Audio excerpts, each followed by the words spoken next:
Hi everyone, welcome to A Beautiful Mess. This is part 2 of Tori's house, and I will link part 1 in the video description. But in this one we will be tackling the fridge and some of the rest of the kitchen, just wiping that down, and then also deep cleaning the bathroom. So starting with the fridge, of course I've got to just unload everything, and I like to use a tote to unload it into just because it's closer and easier to just put everything into a tote rather than stack it on the counter or the table. Of course, if the counter was closer, that might make more sense to just put it on the counter. Like that's what I do when I clean out my fridge, but in this case, the tote just made more sense.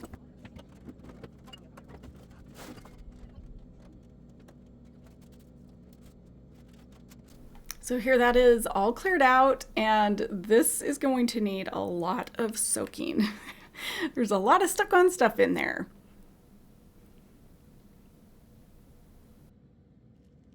Does anyone else use these little mats in their fridge? This was the first time I'd ever seen them, and I understand their purpose is to make it easier to clean up spills so that you don't have to wipe down the whole shelf, but it seems like it wouldn't be that much easier, especially when you have spills like this. This is stuck in place because of that. So I can't pull it out, so I'm gonna soak that for a bit, see if I can get the rest out. Besides, you still have to take everything off of that shelf in order to get the mat out, and then you have to wash it and wait for it to dry. So I have to say, I don't really get it, but if you have them and you love them, tell me why. Okay, in last week's video, I scrubbed the stovetop very well, but I didn't get to the front of it. So I'm just going to spray this down with Dawn Power Wash to get that working. And yes, that is a dishwasher that I'm spraying down. So why did I hand wash dishes last week? Well, we'll get back to that in a minute. But back to the fridge, where this has been soaking for a bit, and finally loosened that up, which I discovered was barbecue sauce, and it had glued that shelf in place, but that loosened it up so I could get behind it, and that's what's behind it. More barbecue sauce and a bunch of other stuff. Also, this is your warning to look away if you don't want to see something really gross in the bottom of this fridge, because once I got this stuff wet, it looked almost like vomit, and it was so hard to clean up. Okay, let's talk about this dishwasher. So this is for decoration only because it does not work. Although there is a counter that's on top of this, so there is some functionality to it, and it may as well have a clean front if it's going to be in the kitchen and just make it look a little less grimy.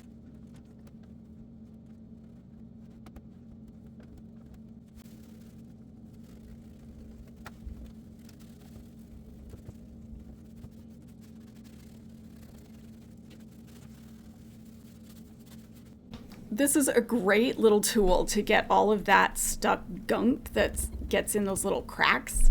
And this actually comes with an entire set of small tools to get into those little cracks and crevices. And speaking of crevices, here's my crevice cleaning brush, which is one of my favorite tools ever. So if you want any of these fun little cleaning tools, check my description for the Amazon link that will take you to a page of all of my favorite cleaning tools and products.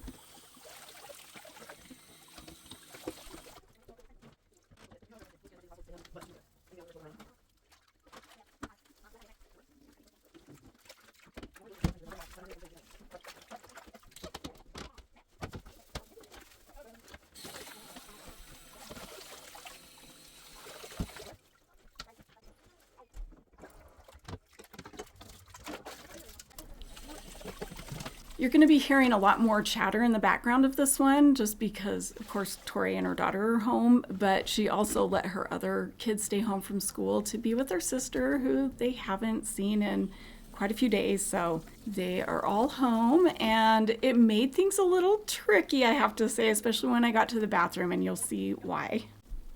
Oh, and this little brush that I'm using here is another one from that set that I was talking about earlier.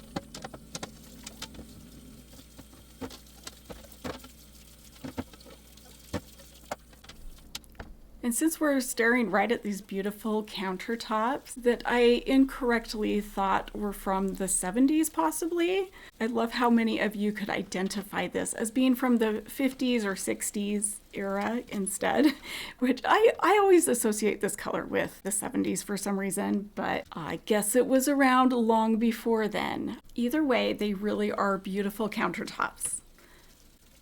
Okay, we are heading back to the fridge, and this is your warning again. I'm cleaning up the vomit looking stuff in the bottom of the fridge, trying not to add vomit of my own to it.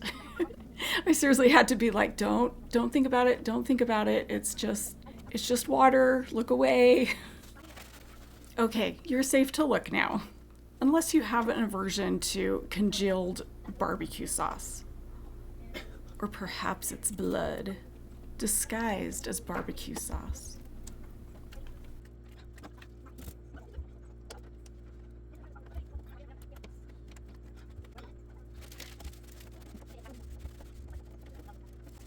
You of course should always be careful using a razor scraper, but especially on any kind of plastic. So when I'm scraping the bottom of this fridge, I'm being very careful not to gouge that plastic. And that stuff is still going to need to soak for a bit, so I just poured some more dish soap on it and got some really sopping wet rags to soak the rest of that off while I clean the door.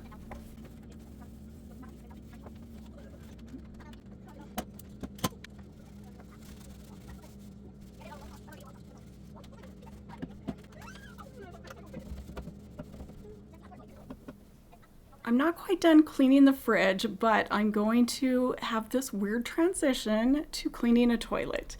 And that is because I had gotten the toilet bowl cleaner started working on this toilet, because the longer the better when it comes to toilet bowl cleaner. So I wanted that to work for as long as possible while I finished cleaning up the kitchen. But the little girl who had just had surgery needed to use the bathroom and was wondering what this weird blue stuff was in the toilet. So I told her, just a second, let me go clean it before you use the bathroom, because this is the only bathroom in the house. So I just hurried and got it done and then changed my gloves, got back to work on the fridge.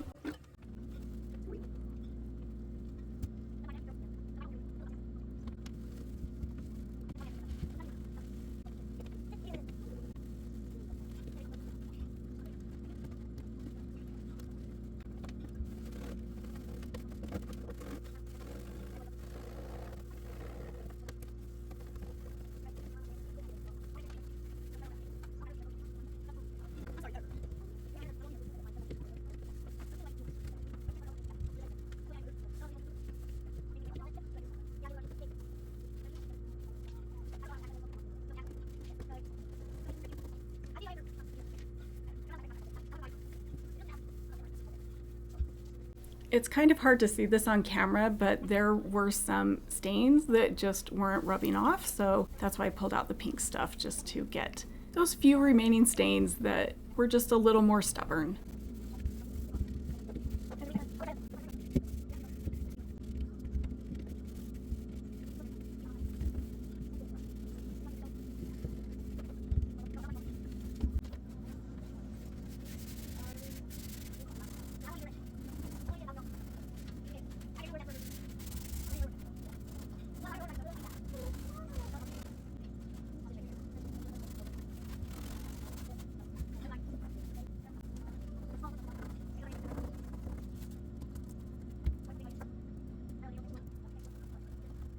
My favorite part of this video is coming up next, where I scrub the top of the fridge door with my Crevice cleaning brush.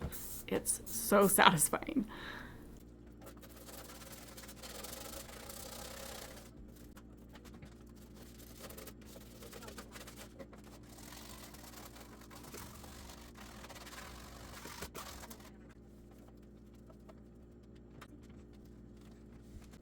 It's all about those wipes, I think, where it just suddenly is like, ah, it is all clean and beautiful again.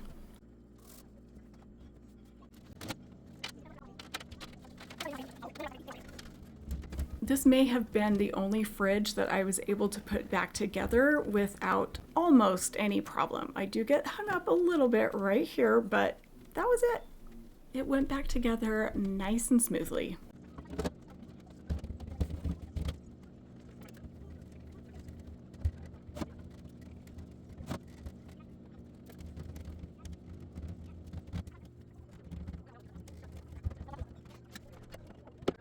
So one more final wipe down just to sanitize everything. Pop those drawers back in, and here is that after.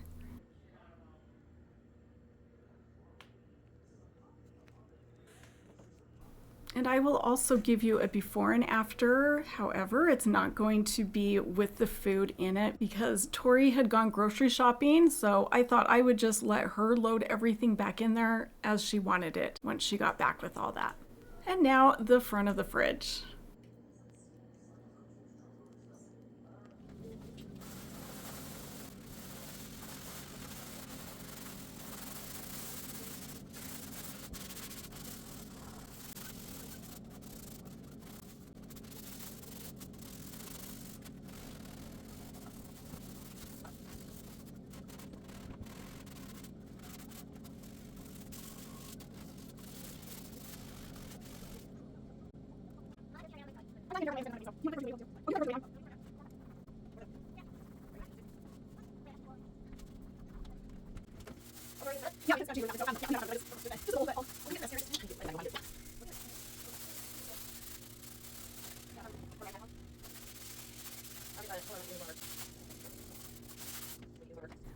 Okay, here comes the after of the front of that fridge after I get these scuff marks off, which didn't want to come off all the way, but it still looks a ton better.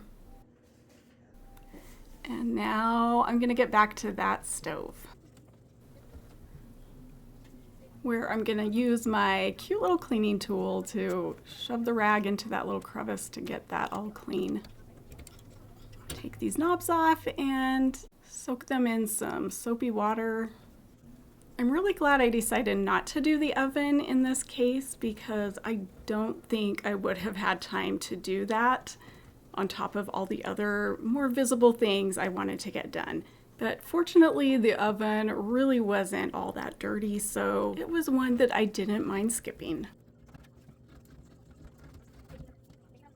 This little vent area that I'm cleaning is a lot easier to clean when you take the oven door off and the handle off, but this wasn't one of those easily removable doors, so I just cleaned it the best I could right in place.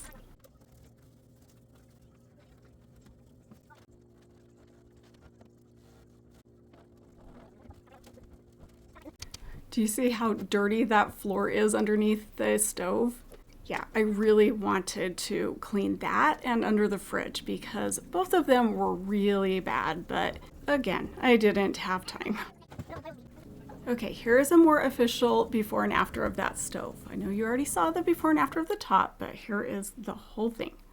And unfortunately, I can't give you before and afters of the whole kitchen because the family was still using it, so there wasn't really a point that it was entirely clean for a good before and after.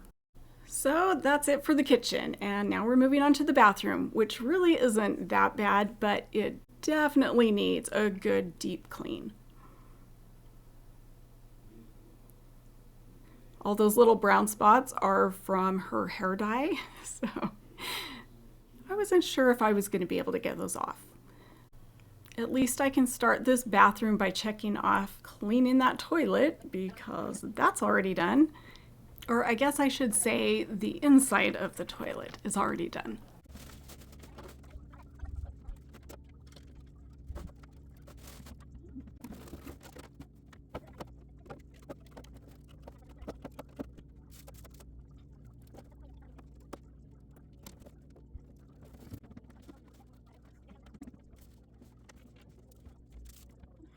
I decided I am not a big fan of this vanity because of that little space underneath where everything gets caught, and there was so much gunk and garbage and all kinds of stuff under there.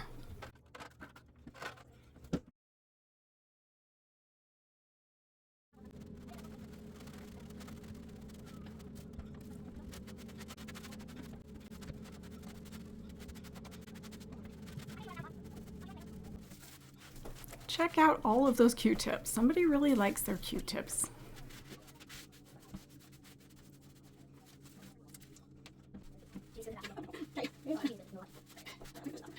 You probably couldn't understand that because it was so sped up, but she was saying that she needs to use the bathroom. So that was the first of, I think, 5 interruptions, which is fine. I get it. It's the only bathroom, but it did make cleaning this take an extra long time.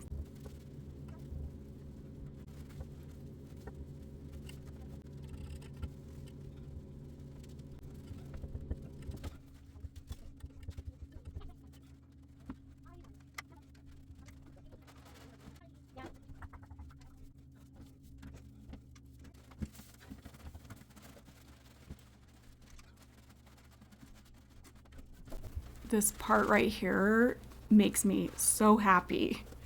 It's just like I'm erasing this dirt. And you might be wondering why I'm not using my tub and tile scrubber thing like I used in the kitchen to scrub the floor. And I'm asking myself that too. I think honestly it's because I was just already using that sponge to wipe down the toilet and thought, why not just keep using this to scrub the floor? Plus, it does give you a little bit more control and allows you to get into those tighter spaces, which makes sense for around the toilet area, but I really couldn't tell you why I continue using a sponge to clean the entire floor later. I just don't make sense sometimes. Just deal with it.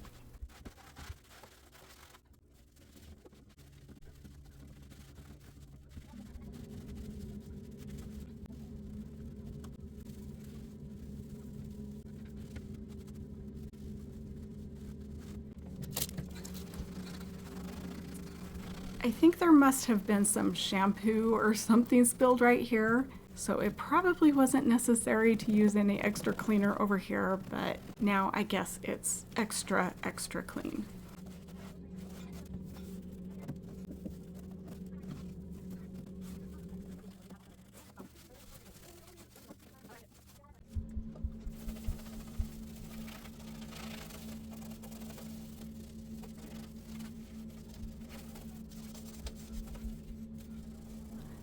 This might seem like a weird topic to bring up right here in this video, but I wanted to talk about assumptions because this is something that I've been working on lately, is not making assumptions, which is something I thought that I was actually pretty good at already, but I'm finding a lot of ways that I actually make assumptions about things that I don't have all the facts about. And I know I'm not alone in this because here's the reason I'm bringing it up. So last week I had talked about the faucet being broken and that the landlord had not fixed it, even though it had been several months. And I was kind of upset about that, just thinking, how hard can it be to replace a faucet? And I know many of you had similar angry feelings towards the landlord, but reading this comment from a woman named Beth, where she says, now, not to excuse the landlord, but that faucet is very old and may be hard to replace, but he should get a plumber over there to see. That reminded me that, no, I don't have all the facts, and that very well could be the case. The fact that this tub was painted with a paint that was not intended for tubs and is now peeling and flaking off feels like further evidence that the landlord just doesn't care. Plus, I've also had a conversation with Tori about her landlord and some interactions they've had, which all make it seem like the landlord is just not a very good person.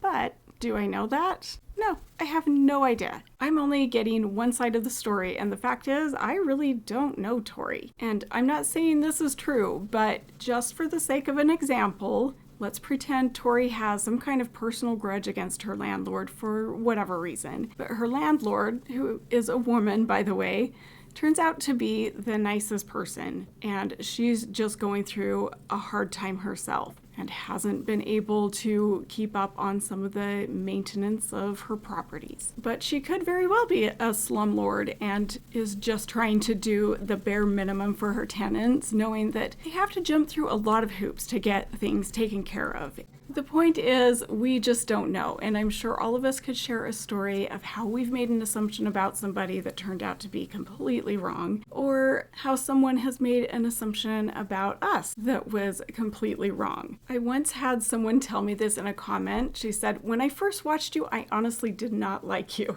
because you did seem like an uptight suburban wife who I had nothing in common with. I started watching again when you did the collaboration with Mara and really liked you. We are basically the same person. I laughed at that comment, but I really was grateful that she shared that because it's just so interesting to hear what people perceive about you. This is a subject that I could probably ramble on for quite a while, so I'll stop there. I think you get the point. But do share with me any stories or wisdom you have about assumptions, because I would love to read them. And I may not respond because I just can't possibly respond to everybody, but I do love to read your comments. And I will skip over the ones that say, you talk too much in this one, because guess what? I don't care. It wasn't that exciting of a bathroom clean anyway, so I took this topic and just ran with it. Or I should say, rambled on with it. But I will zip my lips now for a bit and let you just enjoy some cleaning.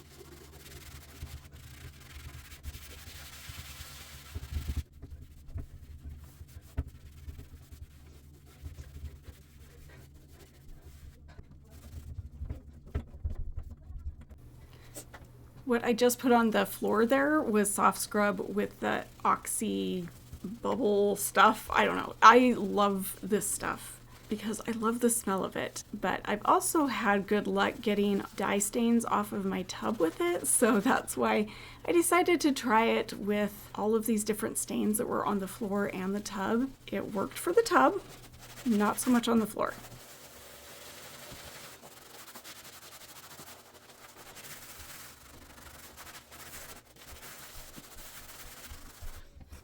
With these two darker stains, I was hoping this would at least lighten them a little bit, but it really didn't do anything. I think this vinyl flooring, if you get a stain on there, it's pretty much permanent unless you clean it up immediately. That's my experience anyway.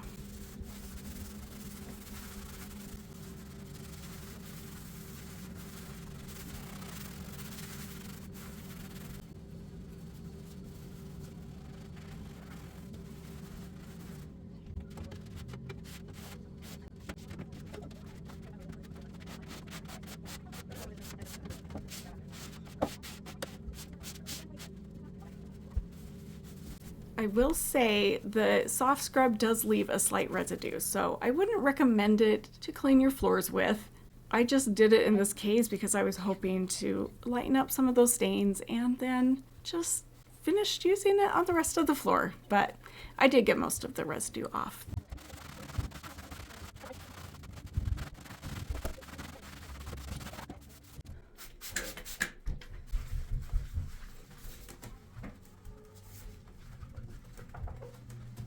The shirt that I'm wearing says, "That's a problem for future me," and that is from Mara's channel. A lot of you have been asking about Mara, and I just want to let you know I am going to go see her next week, and I'm trying to get her to do a live with me so that she can update you on how she's doing. But we'll see if that happens. Anyway, here are the afters, and then the before and afters. And by the way, I could not get those stains off the floor and the wall. No idea what they were.